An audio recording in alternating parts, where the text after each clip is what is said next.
இன்றே டவுன்லோட் செய்து உங்கள் ஃபேவரட் ஷோக்களை என்ஜாய் பண்ணுங்க.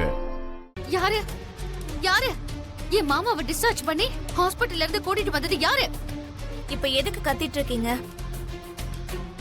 நான் தான் டிஸ்சார்ஜ் பண்ணி கூட்டிட்டு வந்தேன். இப்ப என்ன ஆயிடுச்சு? இப்ப என்ன ஆயிடுச்சுன்னு ரொம்ப சுலபமா கேக்குறியா?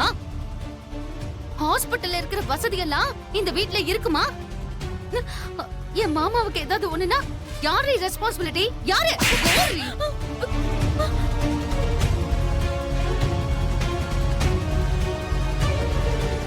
ஹாஸ்பிடல்லையும் அப்பாவை யாரும் அட்டாக் பண்ண வந்தாங்க. அவரை கொல்ல நினைச்சாங்க.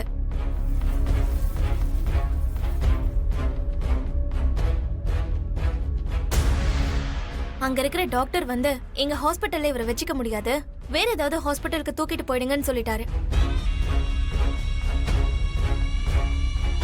வேற ஹாஸ்பிடலுக்கு கூட்டிட்டு போனாலும் அப்பா மேல மறுபடியும் சேம் அட்டாக் நடக்கலாம். அதனாலதான் வேற வழி தெரியாம வீட்டுக்கு கூட்டிட்டு வந்துட்டோம். நீங்க சொல்லுங்க டாக்டர் சார்.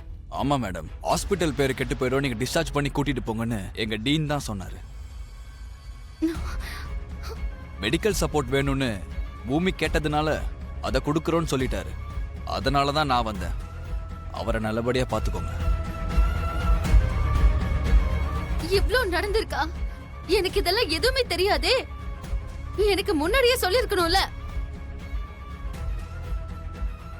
மாமா உயிரை இப்படி ரிஸ்க்ல வச்சிருந்தா எனக்கு கோவம் வருமா வராதா? கோவப்படுறதுக்கு முன்னாடி என்ன நடந்துச்சுன்னு தெரிஞ்சுக்கணும் சித்தி. அப்போதான் கோவத்தை எப்போ எப்படி எதுக்கு பயன்படுத்தணும்னு புரியும். என்னடி நீ வந்து எனக்கு பாடம் நடத்துறியா?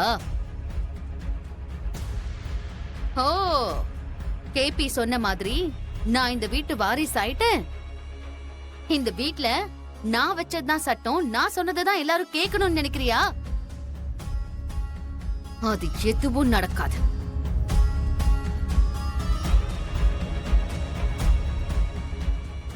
இந்த உலகமே வந்து நீ தான் இந்த வீட்டோட வாரிசுன்னு சொன்னாலும் என் மாமா கோமால இருந்து வெளியில வந்து உன்னை வாரிசுன்னு அவர் ஒத்துக்கிற வரைக்கும் நான் ஒத்துக்க மாட்டேன்டி.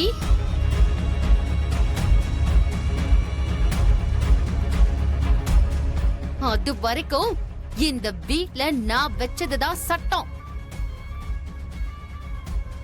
உன்னோட சேர்த்து எனக்கு எதிரா நிக்கிற யாரா இருந்தாலும் சரி, வெளியில போயிட்டே இருக்கலாம். இப்ப என் மாமா உயிருக்கு யாரு உத்தரவாதம் கொடுப்பாங்க? நான் கொடுக்கிறேன்.